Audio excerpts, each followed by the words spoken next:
Au nom du groupe régional Santé mentale de la CRSA, je vous souhaite la bienvenue dans ce forum 2022. Pas facile de prendre la parole après de tels orateurs et aussi à une cohérence de valeurs bien partagée. Je tiens à remercier nos partenaires et toutes celles et ceux qui ont contribué à organiser les débats qui vont suivre et à les animer. Merci, Monsieur Yves Noël. Pour mémoire, le 25 mars 2016, premier forum portant sur le rétablissement en santé mentale. 2016-2022, un forum chaque année, toujours en partenariat avec la Cité de la Santé, des Sciences et de l'Industrie, donc Cité des Métiers, j'ai appris aussi. Ce remarquable accueil dans cette cité justifie pleinement notre gratitude à Monsieur Bruno Macquart, président d'Univers Sciences, et à ses équipes expérimentées et attentionnées. Merci Maya Piquion et tous vos collègues. Mais un forum organisé dans le cadre du GRSM, du groupe régional santé mentale, n'aurait pu se tenir sans le soutien indéfectible de la conférence régionale de santé et de l'autonomie, représentée aujourd'hui par son président Renaud Coupry.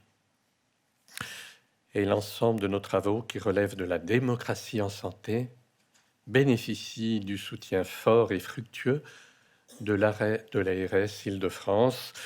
Un grand merci à Anne Venriès et aussi à Arnaud Blandérac, ici présent. Enfin, je salue le travail de co-organisation réalisé par l'association René Capitan, l'œuvre Falleret, le laboratoire de recherche en santé mentale du groupe hospitalo-universitaire Paris, psychiatrie et neurosciences, Mediapsy Vidéo et l'association d'entraide Vivre, en particulier représentée par son directeur général, le docteur Pascal Cacot, et un grand nombre de personnes expérimentées en rétablissement, l'ayant souvent elles-mêmes expérimenté. Ce forum 2022 s'intitule « Rétablissement et environnement, construisons ensemble ». C'est bien cela. Le rétablissement, la solidarité et le plaisir de travailler ensemble vont nous permettre d'interpeller l'environnement. Ou bien peut-être l'inverse. Et l'environnement va être un levier majeur pour le rétablissement. Nous vous proposons de traiter de l'environnement dans un périmètre de plus en plus large au fil de cette journée avec 3 temps successifs que je vais rappeler. D'abord, l'environnement, tel un chez-soi, se rétablir en habitant seul, ensemble, en collectif, en famille. C'est l'environnement de proximité, de grande proximité que l'on peut souhaiter de belle qualité. N'interroge-t-il pas aussi les interactions entre notre habitat et le plus profond de nous-mêmes, de notre intime ? Et avec pragmatisme et tristesse, je rappelle que dans un rapport commun, l'UNICEF et le SAMU social de Paris viennent d'alerter sur les conséquences de l'absence de logement sur la santé mentale des enfants. Les 2 acteurs appellent à renforcer les moyens dédiés à la prévention et à limiter le recours à l'hébergement d'urgence pour garantir plus de stabilité pour les familles. C'était donc d'abord l'environnement de proximité. Ensuite, nous aborderons le périmètre de la cité pour se rétablir. Le travail et l'exercice de la citoyenneté seraient-ils des facteurs de rétablissement ? Par ailleurs, un maire élu, par exemple, et en situation de handicap, peut-il avoir une autre délégation que celle dédiée aux situations de handicap ? et moult questions. Enfin, comment se rétablir dans le monde?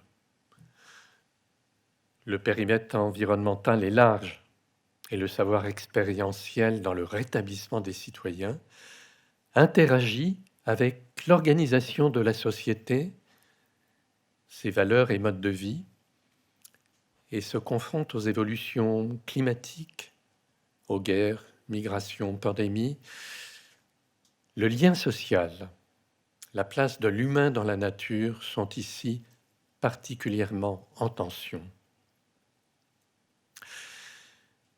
C'est dire combien ce bien commun primordial, le rétablissement en santé mentale, rencontre la santé tout court, dès que l'on s'intéresse à ces déterminants environnementaux. Accès à la citoyenneté et aux droits de l'humain, accès à un logement digne, au bien manger et à sa faim, accès à l'éducation, à la formation, au travail et aux activités, au sport et à la culture, et bien sûr accès aux soins somatiques, psychiques et psychiatriques. Il s'agit donc bien d'une véritable transformation culturelle au service de la cité et du parcours de vie de chacun d'entre nous. Ce parcours de vie, inutile d'insister dans ce forum, quoique ce parcours de vie, de santé et de soins appartient à la personne qui en est auteur et acteur, au mieux de ce qui est possible humainement. Serait-ce la capacité de choisir pour soi-même et d'agir? Voici quelques réflexions entendues lors d'une récente journée de rentrée sociale. Dit par Tim Grissen, passé président du GRSM, que je salue. L'important, c'est l'empowerment. Il nous faut expérimenter, innover, essayer des choses, prendre des risques. Yes, ok, cher Tim. Mais dans une société de protocole, où le prêt à penser et le prêt à agir est omniprésent et objet souvent de marchandisation, pas si facile d'oser et de prendre des risques. Et pourtant, dépasser ses peurs, se retrouver en capacité d'apprendre et d'innover, peut-être devenir un petit peu plus soi-même, en sont de superbes enjeux. Alors, dit par Carole Floch, conseillère technique à l'IRTS de Paris, personne qualifiée au titre de son savoir expérientiel sur l'exclusion. Pour réellement libérer tous les pouvoirs d'agir, nous ne devons plus confondre assistance et assistanat. Dixit enfin de Brigitte Vigroux, nouvelle présidente de l'URIOPS Île-de-France. Nous appelons les pouvoirs publics à nous accompagner en nous donnant le temps et les moyens d'une évolution réussie pour tous et par tous.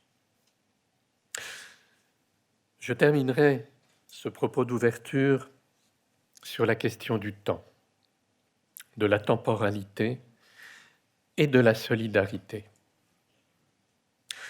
Comment agir dans l'entraide alors que le temps des uns n'est pas le temps des autres et que ce qui est attendu, c'est trop souvent un résultat immédiat et de surcroît mesurable. Alors, ne nous revient-il pas de valoriser la démarche ensemble autant que le but à atteindre, de valoriser le voyage solidaire qui rassemble, qui permet de nous connaître, de nous reconnaître peu à peu et d'œuvrer ensemble sans perdre la richesse de la diversité. Je nous souhaite un agréable et enrichissant forum. Merci pour votre écoute.